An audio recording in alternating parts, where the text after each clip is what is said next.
suis de confession catholique et du coup ça a toujours été en contradiction avec mes valeurs. C'est comme si j'étais divisé quoi. D'un côté je vais à la messe et puis de l'autre je me regarde du porno. C'était une division intérieure terrible, donc c'est comme si j'étais un hypocrite en fait.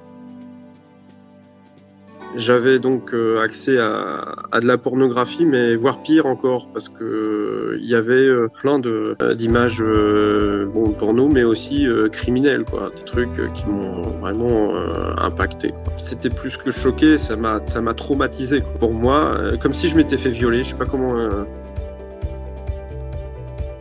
Pendant longtemps, j'ai préféré regarder du porno que de le faire avec ma femme, quoi. Clairement, ouais. C'était plus jouissif, quoi. C'était moins contraignant, c'est immédiat.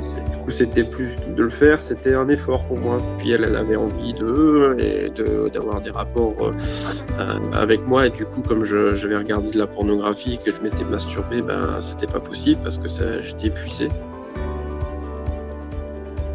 Où je vois juste simplement une fille qui est en train de me sourire, la réaction immédiate, c'est je me dis tiens c'est sexuel, alors que quand je contiens cette réaction-là et je me dis non, ça c'est pas forcément sexuel. On sexualise un peu tout. J'ai beaucoup plus de mal à raisonner aussi intellectuellement de manière fluide et paisible. Je dois faire plus d'efforts pour pouvoir communiquer ou pour pouvoir réfléchir. C'est comme si on avait des distributeurs de coke à domicile, quoi. C'est dévastateur et je pense que là, on est en période de confinement. La tentation, c'est d'aller vers ces contenus-là qui sont malveillants, qui sont liberticides, qui sont indignes, qui rendent les gens accros. C'est une tragédie pour l'humanité, quoi. Je veux pas arriver à la fin de ma vie et me dire mais j'ai passé ma vie à regarder du porno. Et voilà, je veux pas être esclave, je veux être un homme libre. Bonjour à tous, c'est Théo. Bienvenue dans cet nouvel épisode du podcast Parlons addiction au porno. Pour ceux qui ne me connaissent pas encore, je suis coach spécialisé dans l'addiction à la pornographie depuis 2019 et ma mission est de vous aider à vous libérer totalement de votre addiction au porno afin que vous retrouviez une vie sexuelle épanouissante et que vous puissiez bâtir votre vie en vous levant chaque jour avec l'énergie et la motivation de réaliser vos rêves et vos projets. Bienvenue dans le podcast Parlons addiction au porno, le podcast dans lequel je laisse la parole aux hommes qui veulent briser le tabou et s'exprimer à propos de leur addiction à la pornographie et à la masturbation. Aujourd'hui, j'accueille Maxime. Comment vas-tu, Maxime ? Bah écoute, ça va Théo et toi ? Bah écoute, moi ça va super, merci Maxime. Merci en tout cas de ta participation à ce podcast. J'ai en tout cas vraiment hâte d'en savoir un peu plus sur ton parcours et sur ce que tu as traversé. Pour ma part, j'ai aussi lutté dans le passé contre mon addiction au porno et pour aujourd'hui en être totalement libéré, je comprends que ce soit un sujet quand même intime qui demande du courage et de l'humilité pour en parler. Donc bravo déjà d'avoir pris la décision de participer à ce podcast qui, je pense, va aider pas mal de personnes qui se reconnaîtront éventuellement dans ton témoignage. Est-ce que tu peux te présenter un petit peu, Maxime, pour que je sache un peu plus qui tu es et ce que tu fais dans la vie ? Alors moi, Maxime, donc j'ai 32 ans actuellement. Je travaille comme technicien informatique dans une entreprise en Normandie. Alors j'aime bien faire du footing, j'aime bien faire du fitness. Mais je fais tout ça en solo en fait. Ça m'est arrivé d'en faire en groupe, mais bon, ça me passionnait pas des masses de le faire en groupe, donc je préfère le faire tout seul. Voilà,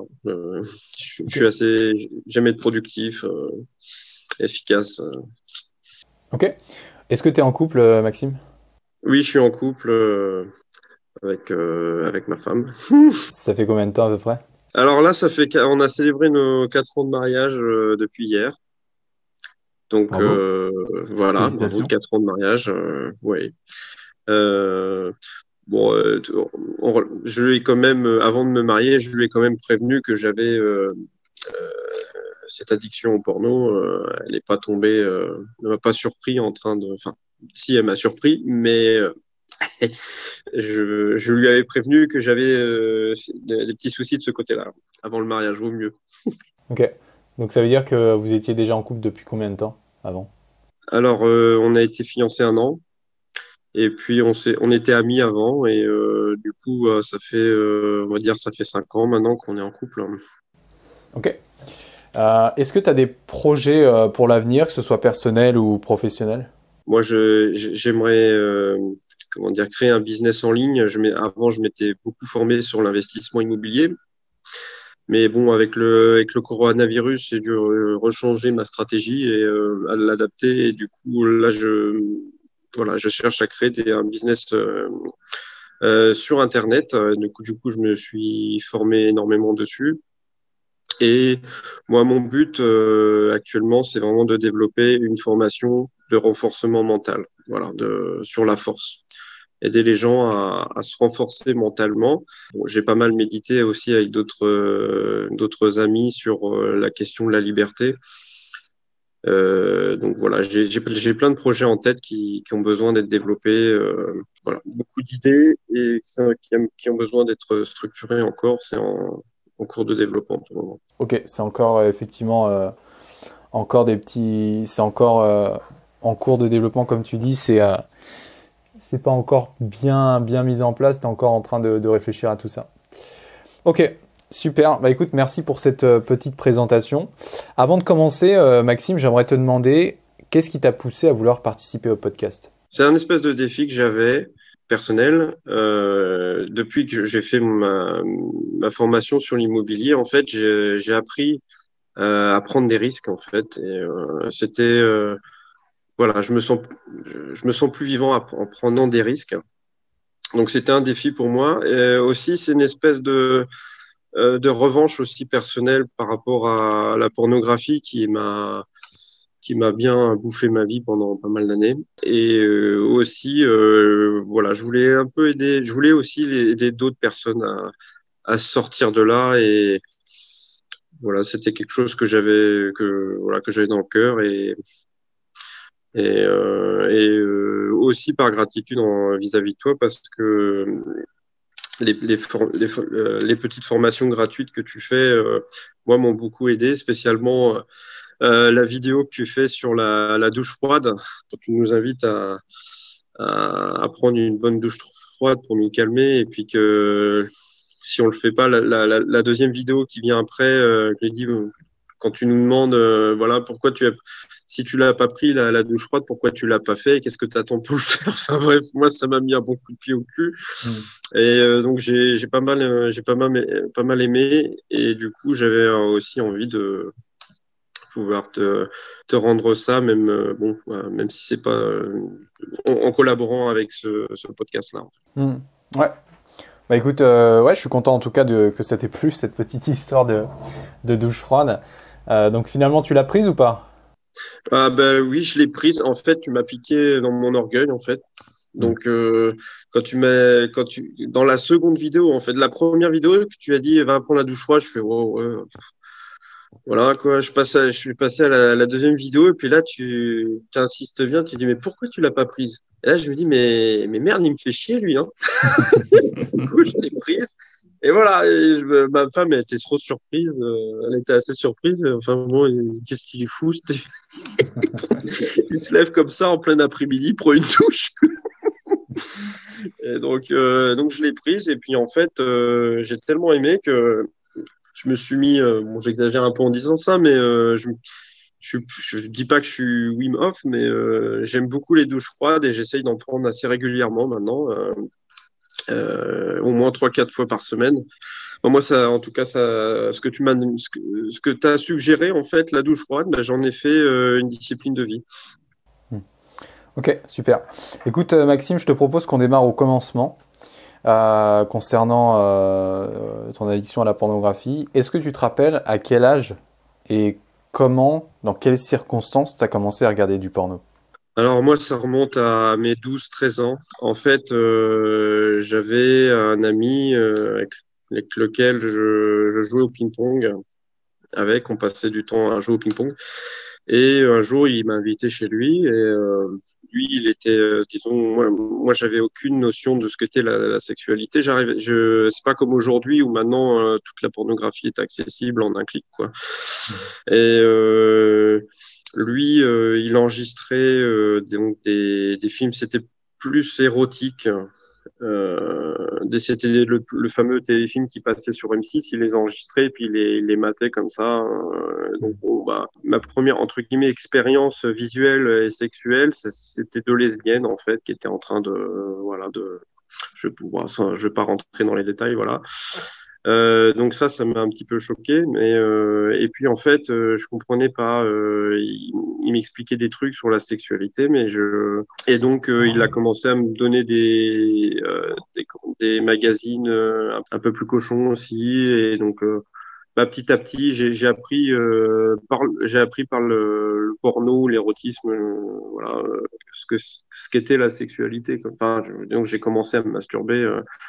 Avec ça, j'ai découvert ma sexualité avec ça, quoi. Un peu prématurément. Et donc du coup après ça, donc tu m'as dit que ça t'a choqué, c'est ça? Oui, ça m'a. Bah, en fait, de voir deux femmes, déjà à l'époque, l'homosexualité était quelque chose de plus tabou qu'aujourd'hui. Je pense que j'étais encore un gamin, quoi. Et donc, de voir ça, c'était quelque chose qui m'a surpris. Mais bon, c'était mes premières expériences. Et puis après coup, j'ai pu continuer à voir les téléfilms sur M6 en cachette la nuit, tous les dimanches. Ok. Et donc ensuite, est-ce que vu que ça t'a dégoûté, voilà, tu m'as dit que tu continuais régulièrement d'en regarder ou qu'est-ce qui s'est passé après?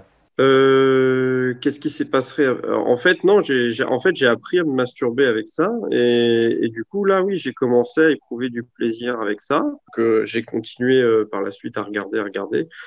Jusqu'au jour où bah, mes parents ont commencé à s'inquiéter parce que je passais pas mal de temps dans le lit et ils comprenaient pas trop pourquoi et ils trouvaient ça bizarre. Et c'est vrai que en fait, le fait qu'ils trouvent ça bizarre, en fait, j'ai commencé à me poser des questions. Effectivement, je passais beaucoup de temps dans le lit à masturber. Je sais pas, j'avais un malaise que j'arrivais pas à décrire.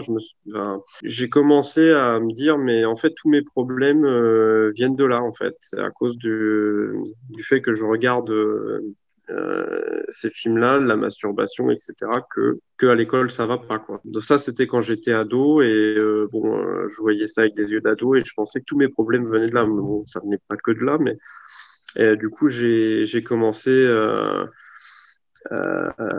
pour la première fois à essayer d'arrêter. Euh, Parce qu'en fait, là, c'est quelques années après, en fait, j'avais une télé dans ma chambre et je pouvais regarder autant de fois que je voulais, quoi. Et c'est quand j'ai commencé à pouvoir vraiment regarder autant de fois que je voulais, enregistrer, c'était des cassettes à l'époque, je pouvais enregistrer les films, les revisionner, etc., me masturber à volonté. C'est là vraiment que ça m'a vraiment, parce qu'avant c'était une fois par semaine, donc et en plus c'était pas vraiment du hardcore comme aujourd'hui. Bon, c'était comme entre guillemets raisonné, même si j'aime pas trop dire que c'est raisonné parce qu'au fond c'est pas, enfin moi, pour moi moralement c'est pas bon quoi. Mais Pour resituer un petit peu, t'as découvert quand tu étais plus jeune, ensuite tu as commencé à en regarder un peu plus souvent. Est-ce que du coup, donc là on est dans ta période un peu collège-lycée, où à cette époque-là, tu en regardais combien de fois par semaine? je me souviens d'une période en fait où quand j'en regardais quasiment tous les jours. C'est quand j'ai commencé à regarder tous les jours que là vraiment j'étais pas bien quoi. Tous les jours, je me masturbais tous les jours, voire peut-être plusieurs fois par jour. Et là, c'était que des films érotiques quoi. Et après, est-ce que ta consommation a continué d'augmenter ou Eh ben en fait, je voyais bien que ça me rendait malheureux, mais en fait quelque chose c'était un combat que je gardais vraiment pour moi. Mes amis voyaient que j'allais pas bien, mais j'étais incapable de leur dire, comme quelqu'un qui est drogué, qui n'ose pas le dire, mais j'en parlais à personne, quoi. Donc j'ai combattu, j'ai fait plus de sport, etc. Mais j'arrivais jamais à ne pas regarder ou ne pas me masturber. Mon record à cette époque-là, c'était j'arrivais à tenir 2 semaines sans masturbation et c'était déjà énorme. et quand que tu me parles à cette époque, c'était quel âge à peu près? Allez, mes 15 16 ans, mais même jusqu'à mon lycée, hein, j'arrivais pas à ne pas en regarder, hein. ou alors des fois je faisais des variantes, des fois j'empruntais des BD un peu érotiques aussi. Et donc ça signifie qu'à cette époque-là, tu étais conscient que la pornographie te causait des problèmes? Bah, en fait, oui, il me causait énormément de problèmes parce que en même temps, je suis de confession catholique et du coup, ça a toujours été en contradiction avec mes valeurs. C'est comme si j'étais divisé, quoi. Il y a un côté, j'étais croyant, je croyais en Dieu, je crois en Dieu etc. et en la morale qui va avec. Et en même temps, je me masturbe en regardant du porno et ça, c'était vraiment quelque chose, une division intérieure qui était insupportable pour moi. Et puis bah, c'est épuisant aussi de regarder ces trucs-là, quoi. Donc oui, c'est quelque chose que j'ai mal vécu. Oui. Ok, mais combien de temps ça a pris entre le moment où bah, tu as commencé à en consommer de façon régulière et un peu naïve hein, et innocente, et le moment où tu t'es rendu compte que c'était véritablement un problème? Je m'en suis rendu compte que c'était un problème quand justement ma consommation a augmenté d'un coup, quoi. Quand j'ai eu l'accès quand j'ai eu la possibilité de pouvoir consommer du porno, enfin de l'érotisme de manière plus régulière. Là, j'ai vu que je sais pas comment expliquer ça, mais c'est comme si, admettons, on me donnait de la coke, mais on me donnait de la coke. Enfin, j'avais la possibilité d'avoir accès à la coke une fois par semaine. Mm. Donc, une fois par semaine, je prenais de la coke. Mais dès que j'ai eu la possibilité d'avoir de la coke tous les jours, et ben là, j'ai pris de la coke. Enfin, c'est pas de la coke, mais voilà, j'ai pu visionner tous les jours. Quand j'ai augmenté la dose et je voyais que ça finissait jamais, quoi. Là, j'ai pu me rendre compte que c'était problématique. C'est un peu le principe de la drogue, hein. On en consomme et puis il faut toujours consommer toujours plus pour pouvoir avoir le même plaisir, quoi. Donc ça, c'était à partir de quel âge? Alors ça, je dirais c'est un an après que j'ai vu mes premiers trucs, donc ça devait être 13-14 ans. Donc tu t'es rendu compte finalement très tôt du problème de la pornographie. Oui. Alors à l'époque, c'était même pas encore du porno, c'était de l'érotisme. Bon, la finalité est la même, hein, la masturbation. Je trouvais que c'était quand même un niveau, enfin, d'un point de vue accessibilité et un point de vue la dureté des images, peut-être moins addictive à l'époque. Mais, euh, Ok. mais oui, effectivement, très tôt, je m'en suis aperçu. C'est un peu mes parents qui m'en ont fait prendre conscience, sans m'en parler directement, mais bon, voilà. Donc c'est à partir de quand que tu as commencé la pornographie ensuite? C'était vers la fin de mes années lycée. J'ai pu rencontrer des gens qui pratiquaient la même foi que moi. Et du coup, ça m'a donné un boost pour vraiment arrêter. Je suis rentré dans une congrégation religieuse dans l'optique de devenir prêtre. Et le rythme de vie me faisait que je pouvais complètement abandonner la pornographie. On avait beaucoup de sport, on n'avait même pas accès, on n'avait pas accès à Internet. Donc j'ai pu arrêter en suivant la vocation dans laquelle je me sentais appelé. Le truc, c'est que quelques années plus tard, j'ai été religieux, j'ai vécu un isolement, voilà, qui est propre à mon histoire, un isolement et une frustration telle que en fait, je passais mon bac à l'étranger. Et j'étais le seul à le passer. Et j'étais dans une communauté étrangère. Et donc, bon, j'ai commencé à sentir énormément d'isolement. Puis personne ne comprenait ce que je faisais. Enfin bref, je passais mon bac, mon permis de conduire en même temps, tout en même temps, vers mes 18 ans. Non, non, plus, vers 20 ans, parce que j'ai dû rattraper. Enfin bref, voilà. Et là, c'était le moment où j'avais accès à Internet. Et puis, voilà, pour répondre à cette frustration-là, voilà, j'ai commencé à regarder secrètement la nuit des vidéos porno. Je dirais que c'était vraiment du hardcore parce que le souci, c'est que cette communauté religieuse-là, ils avaient un système informatique un peu particulier. C'est-à-dire qu'il y avait zéro filtre, en fait. Je sais pas comment ça se faisait, ou alors c'est parce que j'étais aux États-Unis, donc du coup, je sais pas. J'ai l'impression qu'en Europe, les résultats sont beaucoup plus filtrés que là-bas, ou à l'époque. Et j'ai eu, donc, à chaque fois que je faisais des recherches, des requêtes, j'avais donc accès à de la pornographie, mais voire pire encore, parce que il y avait, je sais pas si il y avait, c'était Google Images, moi c'était Bing Images, et autour il y avait plein d'images bon, porno, mais aussi criminelles, quoi, des trucs qui m'ont vraiment impacté, quoi. Donc ça, avant, tu connaissais pas du coup la pornographie avant cette époque-là? Non, là, j'ai vraiment, c'est là que j'ai vu vraiment ce que c'était le bon porno, enfin, vraiment le mauvais porno hardcore. Là, j'ai pu voir ce que c'était. C'était comme une nouvelle. Bon, la première fois avec l'érotisme, tout ça, c'était quelque chose qui m'avait choqué. Mais là, ça m'a vraiment. C'était plus que choqué. Ça m'a traumatisé, quoi. C'était vraiment un traumatisme pour moi, comme si je m'étais fait violer. Je sais pas comment. C'est con, hein, mais Mm. donc bon, ça m'a pas mal troublé, et en même temps, ça me permettait de m'échapper, même si je savais que ça me faisait du mal. C'est pas que j'avais besoin, mais je retournais tout le temps vers quelque chose qui à la fois me blessait, mais en même temps me permettait de m'évader et de satisfaire une frustration, au moins temporaire. Ok. Donc, cette nouvelle période là où avant tu étais dans l'érotisme et ensuite tu es passé à la pornographie, ça a débuté à quel âge? Dans les 23, 24. Cette phase à partir de 23-24 où bah, tu as un peu sombré dans la pornographie, elle a duré combien de temps? Jusqu'il y a un mois. Jusqu'à, on va dire, on va délimiter jusqu'à ce que tu te dises, ok, il faut que j'arrête.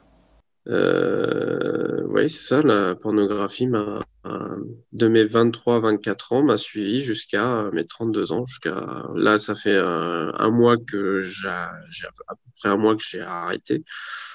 Mais elle m'a toujours accompagné, même s'il y a eu des moments de consommation plus intenses que d'autres, mais jamais de sevrage comme j'ai pu l'avoir entre l'érotisme aussi long, parce que j'ai quand même arrêté ça pendant 3 4 ans. J'avais des conditions qui s'y prêtaient aussi. Ok. Et durant cette période, du coup, de quelle manière est-ce que tu penses que la pornographie a impacté ta vie? Je pense que déjà, elle m'a impacté au niveau de mon estime de moi. Qu'est-ce que tu veux dire par ça t'a impacté sur ton estime personnelle? Tu peux donner des exemples? Disons que j'avais une image de moi comme quelqu'un de faible, et aussi comme moi voilà, je suis de confession catholique. C'est comme si j'étais d'un côté je vais à la messe et puis de l'autre je me regarde du porno. Mhm. C'était une division intérieure terrible, donc c'est comme si j'étais un hypocrite en fait. On peut pas être bien avec soi en étant si on vit comme un hypocrite, si on le sait intérieurement qu'on en est un. Voilà, pour moi, la foi chrétienne, c'est quelque chose d'important. Et si je ne vis pas ce que je prêche, si je fais pas ce que je dis ou ce que je crois, Hmm. eh bien, alors je suis quoi? Je suis un hypocrite. Je vois pas comment on peut Ouais, l'appeler autrement. ouais, je vois ce que tu veux dire. Voilà. Il y a une autre façon dont ça m'a impacté aussi, c'est que je pense que ça m'a rendu beaucoup plus vulnérable vis-à-vis de certaines personnes malveillantes, quoi. Et en fait, le souci, c'est que quand moi, après c'est mon expérience, mais j'ai l'impression que quand les gens sentent qu'ils ont en face d'eux une personne qui ont une mauvaise estime d'eux-mêmes et qui sont faibles et fragiles, je pense qu'ils en abusent, et du coup, moi, ça m'a conduit à. Enfin, je me voyais d'une manière tellement négative que je pensais que les autres étaient meilleurs que moi, et étaient plus dans le vrai que moi, alors que pas du tout. Et j'ai senti que ces personnes-là, en voyant que j'étais fragile, ont essayé de contrôler ma vie, manipuler ma vie, orienter ma vie. La pornographie ne m'a pas aidé à me prendre conscience de ça et à me défendre. Parce que effectivement, ça m'a rendu fragile. Et du coup, j'ai pas su, j'ai pas pu, ça m'a rendu aveugle, j'ai pas pu voir, et j'ai pas les ressources pour me dire, tiens, il faut que je me méfie de ces personnes-là. Elles ont l'air bienveillantes, mais en fait, c'est qu'une apparence. Elles sont hypocrites ou alors elles sont vraiment à côté de la plaque. Et ça, bon, voilà, moi je suis en procès avec certaines personnes et je pensais pas qu'on pouvait faire autant de mal, me faire autant de mal en fait. Donc du coup, on attire à soi des gens. En se faisant du mal, on attire à soi des gens qui sont pas forcément bons non plus, quoi. Est-ce que tu as noté d'autres impacts de la pornographie sur ta vie? Alors je sais pas, je suis pas scientifique, mais moi je pense que il y a un lien entre ma consommation de pornographie et certains de mes problèmes cardiaques. J'ai fait une myopéricardite, donc c'est une espèce d'infarctus du myocarde. Et c'est vrai, juste avant que je la fasse, j'avais consommé de la pornographie. Donc, bon, je sais pas, je suis pas un scientifique, mais j'ai l'impression que intellectuellement, j'ai du mal à. Donc, la pornographie m'a épuisé mon cerveau et j'ai beaucoup plus de mal à raisonner aussi intellectuellement de manière fluide et paisible. Je dois faire plus d'efforts pour pouvoir communiquer ou pour pouvoir réfléchir. Je pense que ça a eu cet impact-là sur mon cerveau. Je ne sais pas si c'est réversible ou pas. On verra avec le temps. Ça a eu aussi un impact bon, avec mon couple aussi, parce que il y a eu des moments où j'ai consommé pas mal. Ça, en fait, à chaque fois que je disais, même si j'avais prévenu ma femme hein, que j'en avais consommé, ou des fois elle-même, elle me prenait sur le fait, bah, je voyais que ça lui faisait énormément de mal. À chaque fois, elle se sentait trahie, quoi, alors que elle était au courant. Du coup, oui, ça a un impact aussi mes relations amoureuses. Et puis, elle avait envie d'avoir des rapports avec moi. Et du coup, comme je vais regarder de la pornographie, que je m'étais masturbé, ben, c'était pas possible parce que j'étais épuisé. Disons que j'avais plus envie de faire l'amour, quoi. Clairement. Et puis, et même, je pense que si je me forçais, elle le sait aussi. Enfin, je pense que ça aurait eu des conséquences pour ma santé aussi. Donc, Est-ce que la pornographie a eu un impact sur tes fantasmes et tes goûts sexuels? effectivement, en regardant certaines vidéos, on en voit d'autres c'est comme des suggestions, quoi. Avec YouTube, par exemple, on regarde une vidéo, puis il y a une suggestion d'une autre vidéo, et du coup, ça nous fait penser, tiens, bah, ça pourrait être intéressant de regarder je ne savais pas que ça existait, tiens, ça peut être intéressant de regarder, etc. Donc oui, effectivement, ça m'a ouvert sur d'autres pratiques sexuelles que je connaissais pas auparavant, hein, c'est sûr. Je pense que oui, ça a joué sur même dans mes rapports avec ma femme actuellement, j'ai des fantasmes que si j'avais pas regardé des films porno, peut-être que j'aurais jamais eu l'idée enfin ces fantasmes-là ne seraient peut-être jamais venus. Et du coup, aujourd'hui, le fait que tu aies développé peut-être une attirance vers un certain type de contenu, est-ce que ça te pose des problèmes aujourd'hui dans ta vie? Oui, parce que en fait, par exemple, moi j'ai pas envie de faire de la pub pour cette merde-là, mais il y a eu plusieurs types. En fait, ça dépend j'ai eu des périodes où je regardais un type, et puis une autre période où je regardais un autre. Là, je pense à un type de porno, en fait, où un porno qui te rentre dans la tête, en fait. Et même quand tu en regardes pas, eh bien, il suffit qu'une personne prononce un mot ou on entend ce mot-là quelque part, et ça crée un espèce de déclencheur qui ramène vers le porno, en fait. Je sais pas comment, je pense que voilà, ceux qui regardent du porno comprendront ce que je veux dire. Et, euh, et donc, oui, ça m'affecte dans ma psychologie aussi, où il y a voilà, certaines choses de la vie quotidienne. Juste les faits de le voir, si je vois un rouleau comment on appelle ça, un rouleau de sopalin, tout de suite, ça va me lier à la sexualité, alors que il y a rien de sexuel. Ou je vois juste simplement une fille qui est en train de me sourire, la réaction immédiate, je me dis, c'est sexuel, alors que j'arrive, je contiens cette réaction-là et je me dis, non, ça, c'est pas forcément sexuel. Et la réalité me le confirme après, c'est juste amical ou donc, ça a des impacts. En fait, on sexualise un peu tout, quoi, j'ai l'impression. Mm.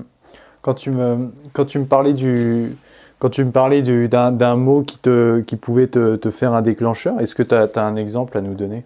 Bah, le mot boy, good boy, par exemple. Parce qu'il y a beaucoup de porno en anglais, ou bad boy, enfin bref, ça, c'est des choses ouais, qui sont liées à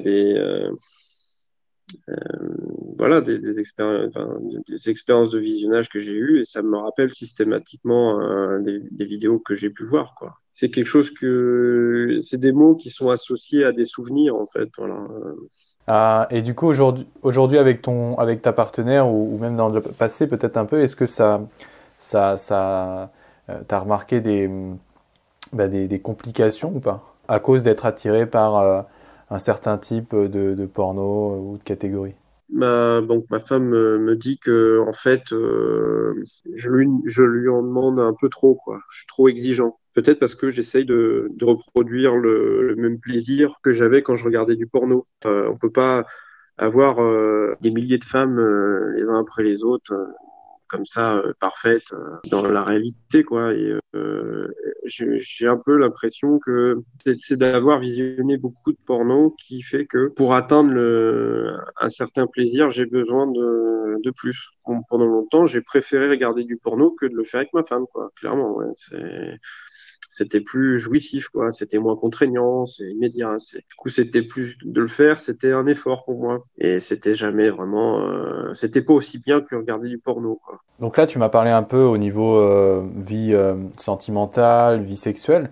Au niveau de ta vie professionnelle ou même personnelle, est-ce que tu penses que il y a eu un impact négatif sur tes ambitions et ta motivation à réaliser ou entreprendre des projets ou des actions au quotidien?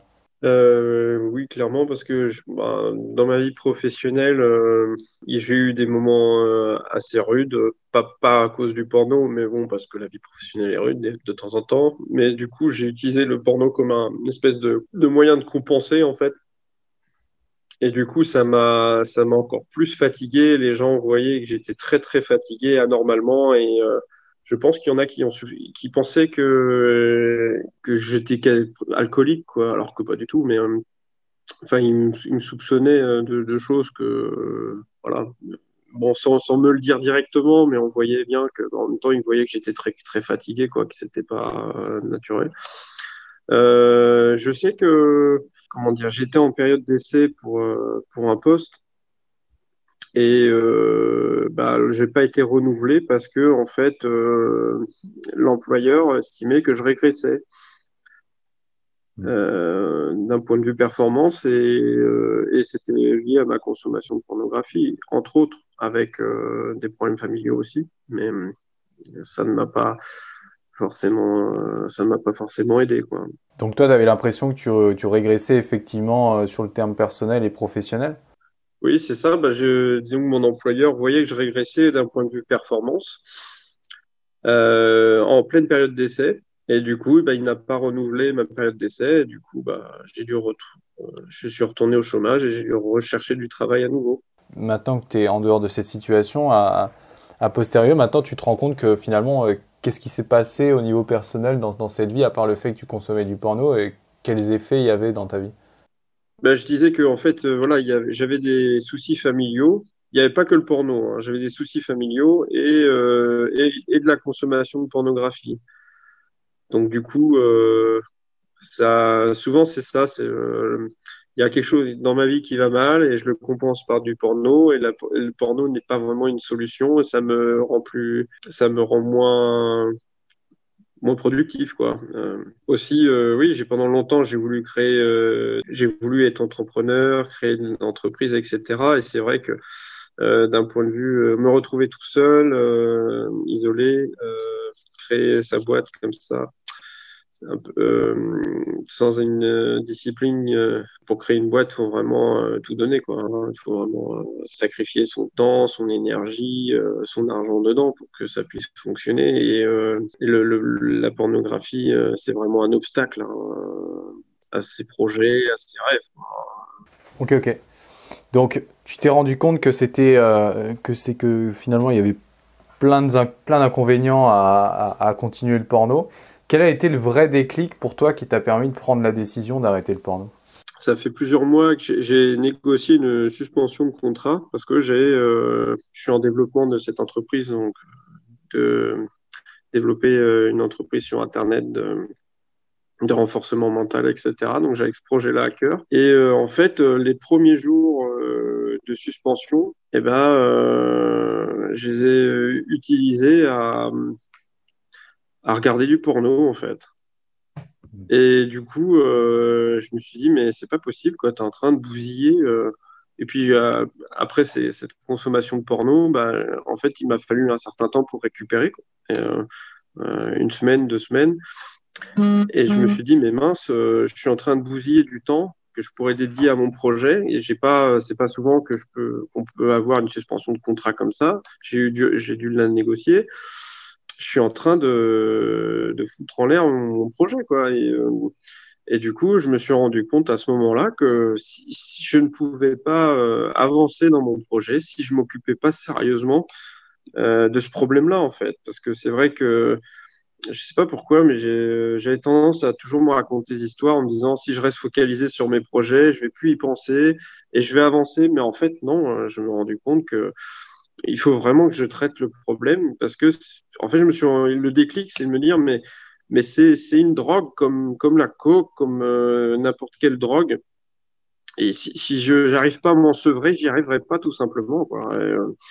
Donc, du coup, là, je me suis dit, mais tiens, il va falloir que je me bouge le cul. Donc, j'ai commencé à écouter des podcasts, etc., me faire aider parce que tout seul, j'y arrivais pas. Donc, euh, là, oui, c'est ça, c'était un peu mon déclic. J'ai compris que c'était vraiment un frein à mon projet et voilà, qu'il fallait que je m'en occupe sérieusement, que je pouvais pas juste passer au-dessus comme ça et le ranger dans un coin et qu'il fallait que je m'en occupe. C'était comme une guerre, en fait. Une guerre avec soi-même on peut pas se sevrer de la pornographie juste en se mettant un filtre ou quoi. C'est vraiment, je pense que ça se fait pas en quelques jours, quoi.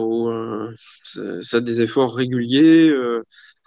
Donc bah là c'est ce que je fais et c'est vrai que je me rends compte que ça fait quasiment un mois que j'ai arrêté, mais en fait, je suis tenté tous les jours. Donc, c'est vraiment un combat tous les jours, tous les jours, tous les jours. Je me bats jusqu'à ce que, au moins pendant. Je pense qu'arrivé à un an, j'arriverai à être suffisamment libéré pour pouvoir vraiment avancer dans mes projets. Ah, tu vois, c'est dire que au bout d'un an tu réussiras à arrêter. En fait, arrêter le porno, c'est pas une question de nombre de jours d'abstinence cumulés.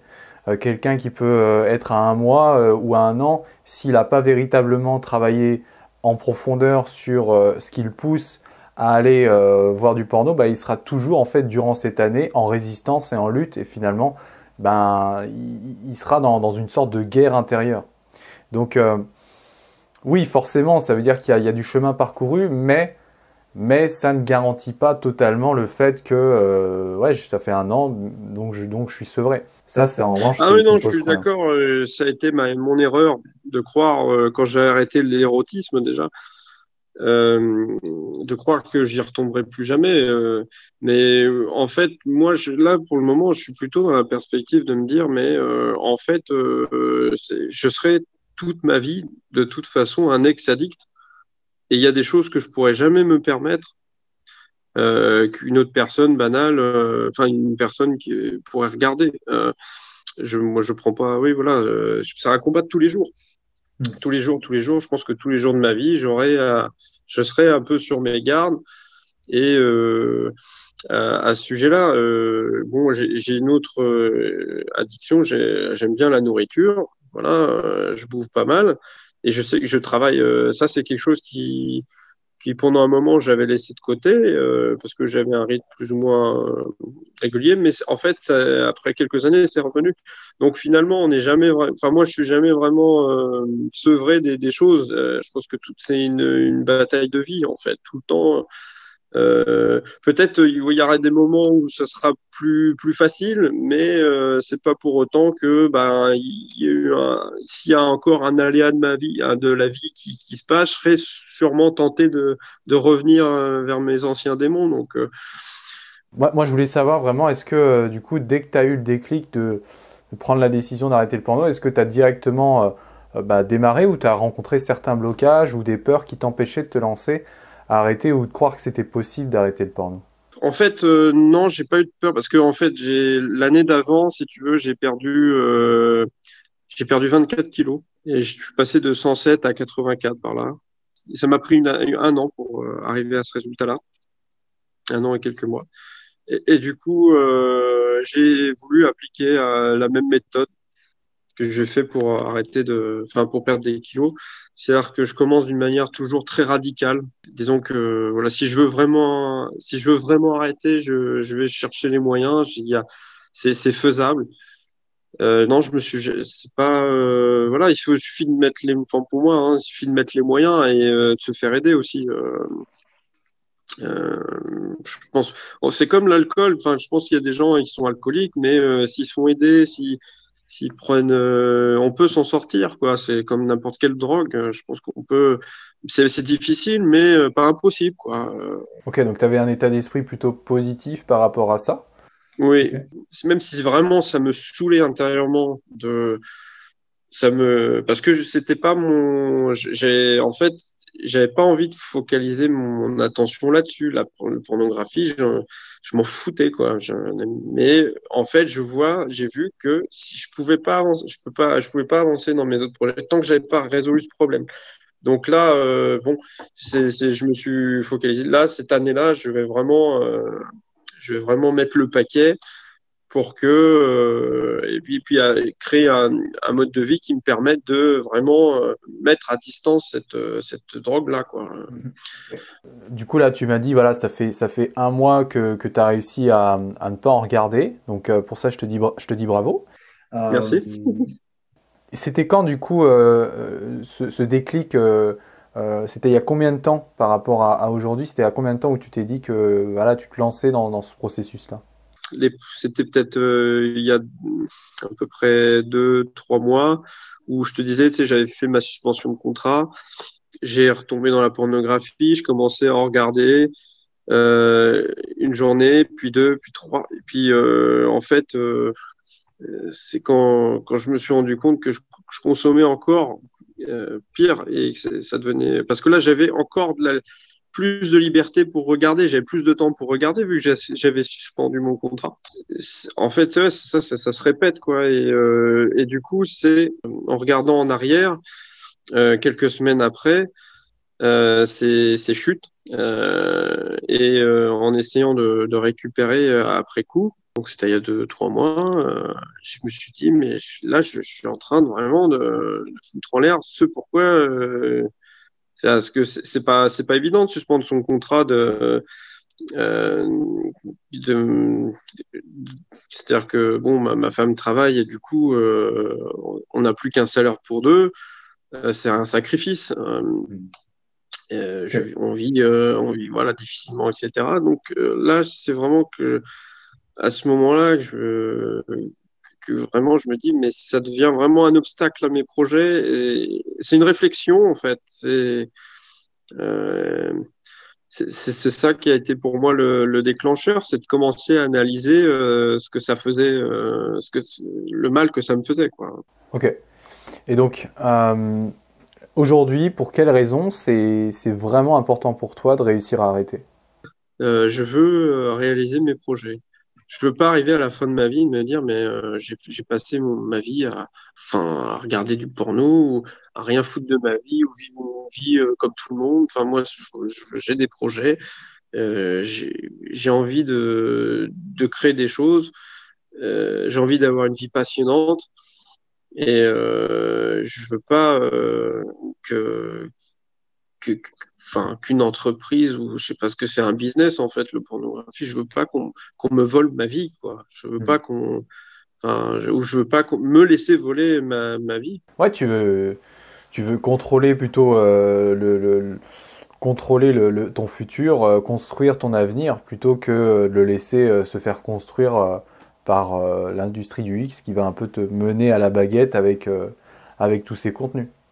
Voilà, qui me rendent mouton, quoi, sans énergie, malheureux, hein, voilà, je veux être heureux, quoi. Je veux, voilà, pas être un esclave, parce qu'en fait, c'est ça, c'est une vie, c'est une vie d'esclave. On est esclave de cette. C'est une consommation de pornographie, c'est vraiment une drogue. On est esclave de la drogue. Moi, ce que je Mm. cherche, c'est la liberté. Je pense que ça sert à rien d'essayer d'aller à droite, à gauche, d'essayer de passer au-dessus. Il faut que je solutionne ce problème. Là, je mets toute mon énergie pour régler ça, et pour faire que je puisse être en contrôle de ma vie, et non pas que je subisse ma vie, quoi. Enfin, ou que quelqu'un d'autre de malveillant puisse la diriger à mes dépens. Et voilà, je veux pas être esclave, je veux être un homme libre, en fait. Donc par rapport à ça, je voulais te demander, qu'est-ce que tu penses du fait que le porno c'est aujourd'hui disponible gratuitement en illimité sur Internet? C'est épouvantable. C'est comme si on avait des distributeurs de coke à domicile, quoi. C'est dévastateur. Et je pense que là, on est en période de confinement. Les gens ont des baisses de morale importantes. La tentation, c'est d'aller euh, vers ces contenus-là qui sont malveillants, qui sont liberticides, qui sont indignes, qui rendent les gens accros. Et moi, je pense que c'est absolument c'est un problème de santé, quoi, terrible, quoi. Enfin, il faudrait le mettre le maximum de friction, de faire que ça soit le moins accessible le possible, et même que ça soit pas accessible du tout, quoi, que ça soit interdit, que ça soit catégorisé comme une drogue, parce que c'en est une, c'est tout. Peut-être que en science, il y a peut-être pas suffisamment, c'est pas suffisamment reconnu comme une drogue. Maintenant, c'est bien qu'il y a des gens qui en parlent, etc. Ben, je pense que si cette drogue-là, la pornographie, elle est si présente, c'est pour des raisons financières, en fait. Euh, donc, quelque part, ça répond à des intérêts financiers. Si c'est autant accessible, on vend ça comme des produits de consommation de base, et comme n'importe quel contenu, alors que ça ne l'est pas. Je pense que c'est très mauvais, une très mauvaise chose, et surtout que maintenant, même les enfants puissent avoir accès à ça mais très facilement. C'est, c'est terrible, c'est une tragédie pour l'humanité, quoi. C'est vraiment, je trouve ça honteux. C'est comme on parlait, dans l'histoire, on parlait de la décadence romaine. Nous, c'est vraiment la décadence de notre civilisation. Enfin, moi, je trouve, hein. Mm. C'est épouvantable qu'on puisse laisser la pornographie accessible comme ça à tous, quoi. Ok. Pour terminer cet épisode, Maxime, si tu avais un message à partager à ceux qui nous écoutent, t'aimerais leur dire quoi? Ben, j'aimerais leur donner de l'espoir, parce que moi, il arrivait un temps où même une semaine, voire quelques jours, ça me paraissait difficile d'arrêter. Euh, je pense que vraiment, c'est vraiment possible. Vraiment que les gens se disent, mais c'est vraiment possible d'arrêter. Et faut pas hésiter à en parler à quelqu'un de confiance. Moi, ma femme, quand j'ai compris que en lui révélant tous ces problèmes-là, parce que en fait, la pornographie, c'est quelque chose qui est très centré sur soi. On reste en nous-mêmes, on n'ose pas extérioriser. Vraiment, le message que j'aimerais donner, c'est mais parle-en. Vraiment, parle-en.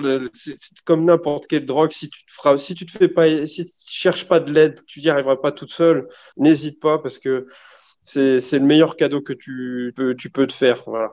Et n'aie pas peur d'en parler. Voilà, c'est ça le message d'espérance que j'aimerais donner aux gens, quoi. Que, que c'est pas, que c'est possible d'arrêter et que moi je suis passé par là et d'autres, et surtout qu'on n'est pas seul. Il y a beaucoup de gens qui souffrent de cette addiction-là et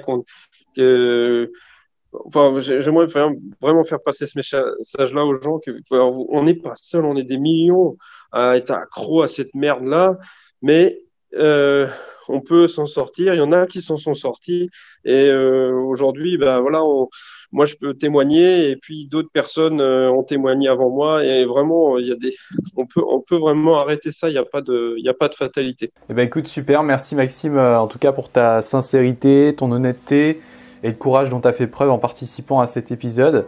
Je trouvais cet épisode très très enrichissant. Donc je te remercie pour ta participation et puis je te dis à la prochaine. Merci Théo. Merci d'avoir écouté l'épisode jusqu'à la fin, j'espère qu'il vous a plu. Si c'est le cas, je vous invite à me donner votre avis en commentaire, à liker et à partager si vous pensez que ça peut intéresser d'autres personnes. Si vous luttez contre votre addiction au porno depuis des années et que vous souhaitez vous en libérer, je vous invite à rejoindre ma formation gratuite dans laquelle je vous donne des tas de conseils et astuces inédites. Ou bien si votre problème est urgent, vous pouvez choisir de réserver rapidement un appel avec moi pour que je fasse avec vous le point sur votre situation et que je vous propose des stratégies et solutions pour mettre un terme à votre addiction au porno. Les liens pour tout ça seront en description. Gardez le cap sur vos objectifs et à plus dans un prochain podcast. Salut!